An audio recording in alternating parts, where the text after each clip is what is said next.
Derecho internacional público. El objetivo del presente trabajo es poder explicar los temas más relevantes en el derecho internacional público, señalando conceptos y características, así como su relación en la actualidad, toda vez que como futuros abogados y como ciudadanos no estamos exentos de poder tener alguna complicación fuera de nuestro país de nacimiento. Todos los estados tienen una regulación mediante normas jurídicas, las cuales tienen como objetivo primordial mantener el orden y bienestar de los individuos que lo integran. Estas normas varían según el estado que se trate, pero en sí esas normas conllevan derechos y obligaciones a sus individuos. Sin embargo, surgen situaciones cuando ya no se intenta regular hacia el interior de cada estado, sino que pueden surgir controversias entre varios estados y por lo tanto se busca la mejor forma de regulación y protección entre estados. Es por esto que se crea el derecho internacional, mismo que puede ser dividido en dos, en público y privado. Derecho constitucional e internacional.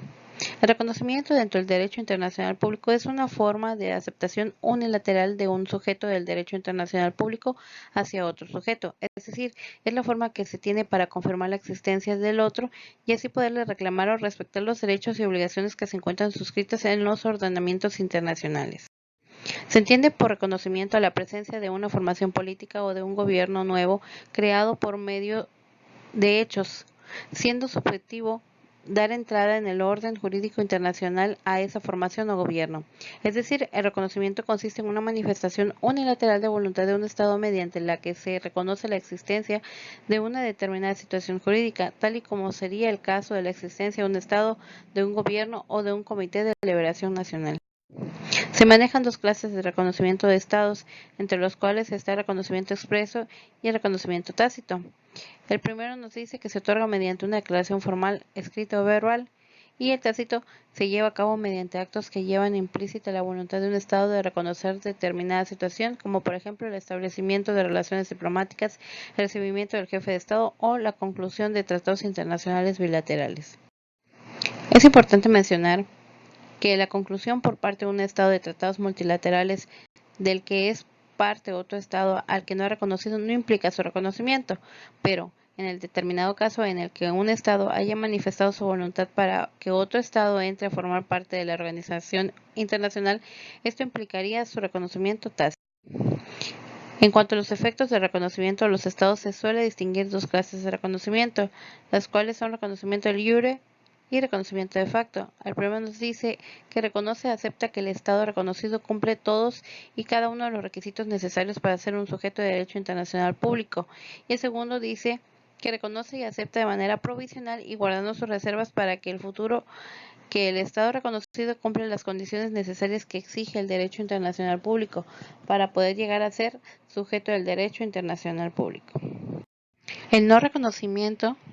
Esto ocurre solo cuando la efectividad del gobierno se ha aprobado y el no reconocimiento se encuentra motivado por la forma y el modo en el que se obtuvo el poder, es decir, de manera ilegal. Un ejemplo es el caso Tinoco, donde un tribunal de arbitramiento tuvo que ocuparse o asumir las obligaciones sobre el gobierno de Tinoco que había sido derrocado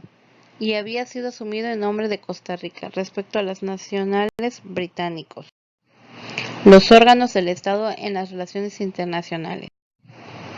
Para que el Estado pueda ejercer sus compromisos adquiridos en materia internacional, es necesaria la creación de órganos que sean representados por personas para la elaboración y representación de las relaciones internacionales. Es por esto que dentro de los ordenamientos jurídicos internos y externos se menciona la creación de puestos para ser ejercidos por dichas personas, con el objetivo de regular y realizar los compromisos adquiridos entre los Estados.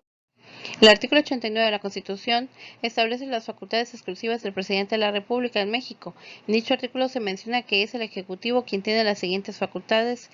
entre otras: nombrar los ministros, agentes diplomáticos y cónsules generales con la aprobación del Senado, dirigir la política exterior y celebrar tratados internacionales, así como terminar, denunciar, suspender, modificar, enmendar, retirar reservas y formular declaraciones interpretativas sobre los mismos, sometiéndolos a la aprobación del Senado. El jefe de Estado tiene reconocida en el ámbito internacional la más alta expresión de las relaciones internacionales, como es la de comprometer no solo políticamente, sino también en términos jurídicos al Estado al que representa. Este reconocimiento se expresa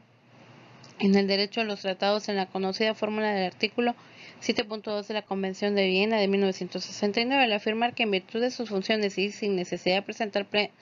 plenos poderes, se considerará que representa a su Estado para la ejecución de todos los actos relativos a la celebración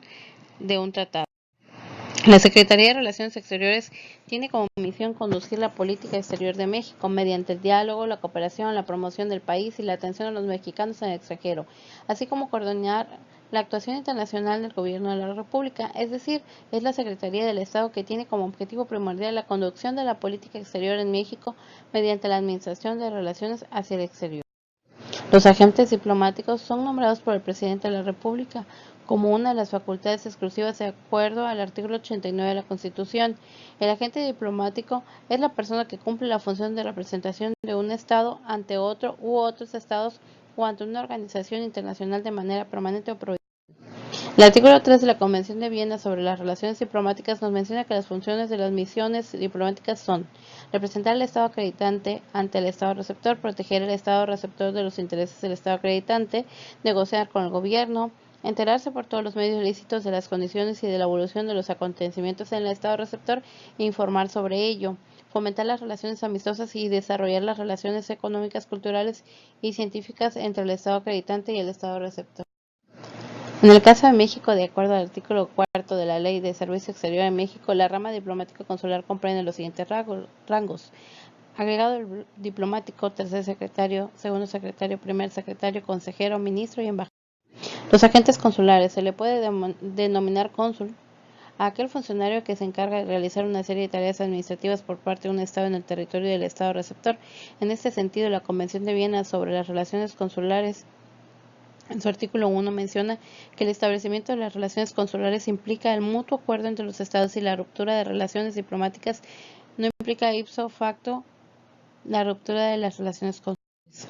El derecho interno de cada país es un acto delictivo,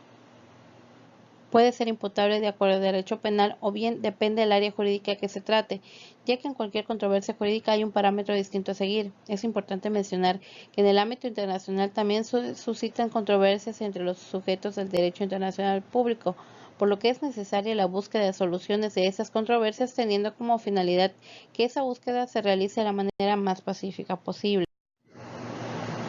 Por lo que el artículo 1 de la Carta de Naciones Unidas establece que su propósito es mantener la paz, la seguridad internacional y con tal fin tomar medidas colectivas eficaces para prevenir y eliminar amenazas a la paz y para suprimir actos de agresión u otros quebrantamientos de la paz y lograr por medios pacíficos de conformidad con los principios de justicia y del derecho internacional el ajuste o arreglo de controversias o situaciones internacionales susceptibles de conducir al quebrantamiento de la paz.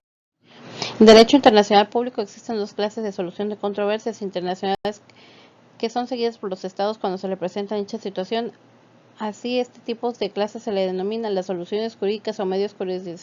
jurisdiccionales de solución de controversias y la solución política o medios no jurisdiccionales de solución de controversias. Existen varios tipos de soluciones políticas entre las cuales están la negociación, los buenos oficios, la mediación, la investigación y la conciliación.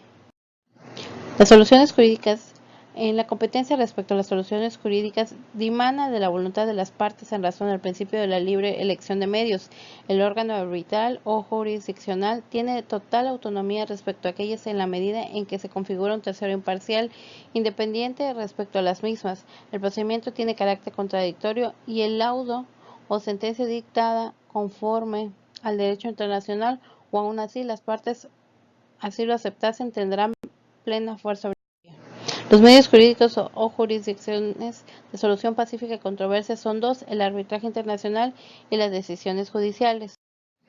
En conclusión, el derecho internacional público es la rama del derecho que trata de organizar y regular las relaciones internacionales entre los estados, preferentemente las organizaciones internacionales y demás sujetos del derecho internacional público, que hemos estudiado a lo largo de la presente materia. Sin embargo, como cualquier otra rama del derecho, pueden surgir situaciones que debiliten las relaciones internacionales o hasta el grado que puedan surgir controversias entre los sujetos que ameriten una búsqueda de solución entre las partes, siempre buscando evitar la más violenta. En el caso de México, la Constitución política es quien regula las actividades y funciones a realizar del presidente de la República, ya sea de manera interna como hacia el exterior. En este sentido, en México, la Secretaría de Relaciones Exteriores es la encargada de llevar a cabo la política exterior de México, siendo el principal representante en esta secretaría el secretario de las Relaciones Exteriores, y siendo que en Derecho Internacional Público es una rama del derecho que se encarga del estudio de las relaciones públicas entre Estados con la finalidad de estrechar y colaborar entre naciones fomentando el desarrollo mundial, es por lo que el presente trabajo resulta de gran importancia dada que la presente materia es indispensable como futuros abogados en esta nueva cultura actual globalizada.